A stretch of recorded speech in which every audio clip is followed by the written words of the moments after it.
11월 1일 영화 소년들이 개봉합니다. 2007년 석궁테러 사건을 다룬 법정 실화극 부러진 화살, 2003년 외환은행 부실 헛간 매각 사건을 바탕으로 만든 금융범죄 실화극 블랙머니에 이어 정지현 감독은 1999년 삼례나라 슈퍼 사건을 모티브로 한 실화극 소년들을 통해 실화극 3부작을 완성했습니다. 올해로 데뷔 40주년을 맞는 정지현 감독은 설경구, 유준상, 허성태, 염혜란 등 연기파 배우들과 함께 이 작품을 만들었습니다. 그는 우리 사회 부조리를 고발하는 사회파 감독으로 널리 알려져 있습니다. 오늘은 소년들의 배경이 되는 삼례나라 슈퍼 사건을 정리하도록 하겠습니다.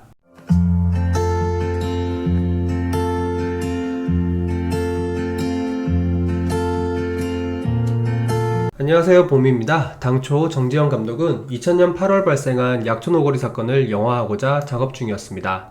이 사건은 2017년 영화 재심으로 영화되었습니다. 임태훈 감독, 정우와 강하늘 주연의 재심은 작품성을 인정받으며 흥행에도 성공했습니다. 약촌오거리 사건은 전북 익산 약촌오거리에서 택시기사가 흉기에 찔려 사망한 사건을 말합니다. 당시 최초 목격자였던 15세 청소년 최씨가 살인범으로 누명을 쓰고 감옥에서 10년을 복역하게 됩니다. 검찰은 나중에 진범을 잡고도 무혐의로 풀어주게 되고 억울하게 옥살이를 한 사연을 박준영 변호사가 알게 되면서 재심을 신청하게 되고 이 사건은 널리 알려집니다. 재심 과정에서 수사 당시 경찰의 강압과 폭행이 있었고 이로 인해 최 씨가 허위 자백을 했다는 사실이 알려졌습니다.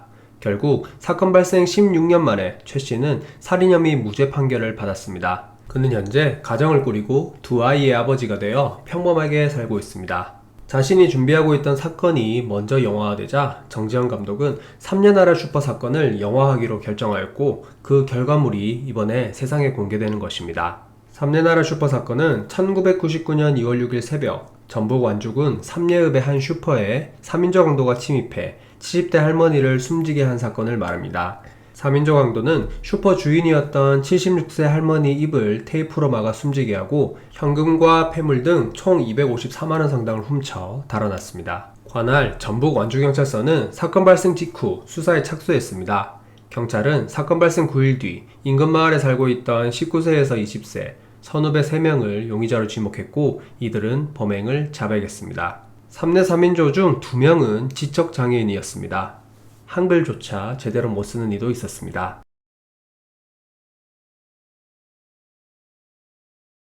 강도 치사 사건이었지만 지문 등 현장 증거는 존재하지 않았습니다.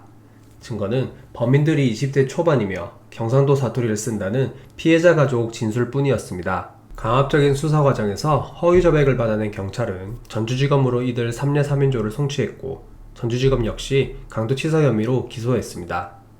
자백은 범행의 유력한 증거였고 경찰은 피해자 집에서 발견된 드라이버와 부엌칼 등 9점도 증거로 추가했습니다.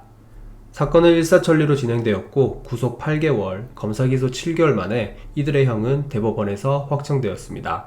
이들의 형량은 3에서 6년 징역형이었습니다. 억울한 옥살이는 막을 수 있었습니다. 재판이 진행되던 1999년 4월 경찰에 부산 출신 3인조가 진범이라는 신고가 들어왔습니다.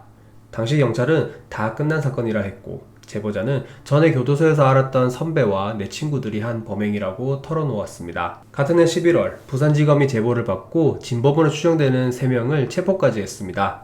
희로봉 투약 혐의 등으로 수감 중이었던 2명의 신원을 확보했고 나머지 1명은 긴급 체포했습니다. 부산 3인조는 검찰 조사에서 범행을 자백했고 검찰은 금은방 주인과 매입장부 조사를 통해 이들이 탈취한 작물 거래 사실도 확인했습니다. 부산지검으로부터 다시 사건을 이첩받은 전주지검. 그러나 2개월 뒤인 2000년 3월 21일 부산 3인조에 대해 혐의가 없다며 내사 종결했습니다. 이유는 무엇일까요? 3례 3인조는 경찰, 검찰, 법원에서 일관되게 자백이 이루어지는데 부산 3인조는 진술이 엇갈린다는 것이었습니다. 진술의 신빙성이 없기에 부산 3인조를 이 사건의 피의자로 볼 수 없다고 보았습니다. 결국 3례 3인조의 억울한 옥살이는 막을 수가 없었습니다. 죄를 뒤집어 쓰고 감옥에서 지옥같은 시간을 보낸 3례 3인조 중 1명은 2000년 6월 법원에 재심 청구를 합니다. 진범 조사를 했던 부산지검 검사가 재심 청구를 권유한 데 따른 것입니다. 그러나 2002년 2월 대법원에서 최종 기각됐습니다. 기각사유는 전주지검의 부산 3인조 무혐의 처분과 같았습니다. 진술의 번복. 2015년 반전이 일어납니다. 진범 부산 3인조 중 한 명이 자신을 포함한 3명이 진범이라며 양심 선언을 한 것입니다.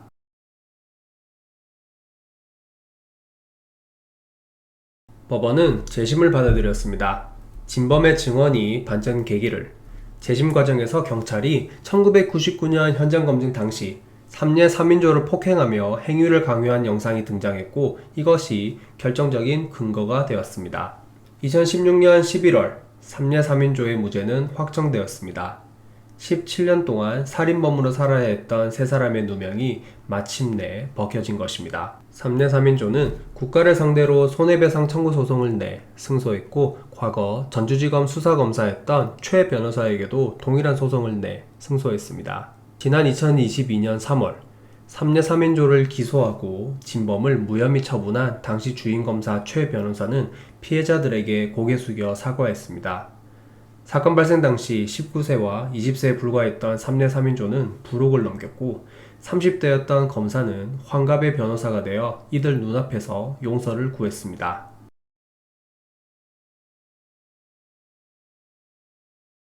삼례 3인조와 최 변호사의 갈등은 법정 공방을 통해 더 깊어졌었습니다. 피해자들의 손해배상 소송에 최 변호사도 법적으로 반박했기 때문입니다. 그러나 시간이 지나면서 최 변호사는 과오를 인정했고 피해자들에게 반성하고 사과를 구하고 있습니다. 아직 앙금은 남아있지만 이 사건 관련자들은 따뜻한 분위기 속에서 새로운 삶을 살아가고 있습니다. 영화 소년들의 모티브가 된 삼례나라 슈퍼 사건은 국가폭력과 공권력 남용 그리고 과오 인정이 있습니다. 잘못을 했음에도 사과하지 않은 인물이 대부분인 현실 속에서 화해와 용서가 있습니다. 다시는 일어나서는 안 될 삼례나라 슈퍼 사건. 영화보다 더 영화 같은 일들이 비일비재하게 벌어지는 현실 속에서 우리의 관심이 중요한 이유입니다. 영화 소년들은 크게 보면 재심 청구 사건 이야기입니다. 누군가는 그래서 정지현 감독을 재심 사건 전문 감독이라고도 합니다. 일부에서는 정지현 감독이 너무 뾰족한 사회관을 지녔다고 불편해합니다. 1946년생으로 올해 77세인 정지현 감독은 사회적 역할을 했을 뿐입니다. 사회 문제를 다룬 우리 사회의 어두운 면을 담은 영화 소년들은 흥행에 성공할 수 있을까요? 영화를 통해 삼례나라 슈퍼 사건의 진실을 마주하는 것도 좋을 듯 합니다. 오늘도 제 영상을 시청해주셔서 감사드리며 또 좋은 콘텐츠로 찾아뵙겠습니다. 감사합니다.